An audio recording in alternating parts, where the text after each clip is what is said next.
আল্লাহ নবী সাল্লাল্লাহু আলাইহি ওয়াসাল্লাম বলছিলেন, এই দুনিয়াতে যা কিছু আছে, পুরা দুনিয়াতে, তার মধ্যে আমার তিনটা জিনিস পছন্দ। কয়টা ভাই?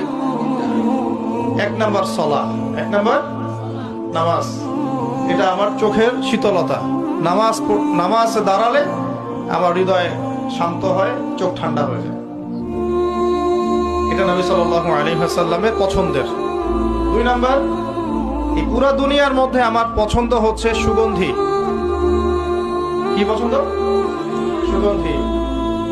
10টা টাকা যদি আর্ন করেন, 1 টাকার সুগন্ধি কিনেন, সুন্নাত। সুগন্ধি সাথে রাখতে হয়, ব্যবহার করতে হয়, মনটাও ভালো থাকবে। আর সুগন্ধি বেশি ইউজ করলে রোগ ব্যাধিও কম হয়। 3 নাম্বার হচ্ছে স্ত্রী। 3 নাম্বার কি? স্ত্রী। স্ত্রীরা আমার পছন্দ। নবী সাল্লাল্লাহু আলাইহি ওয়াসাল্লামের এই 3টা জিনিস পৃথিবীতে পছন্দ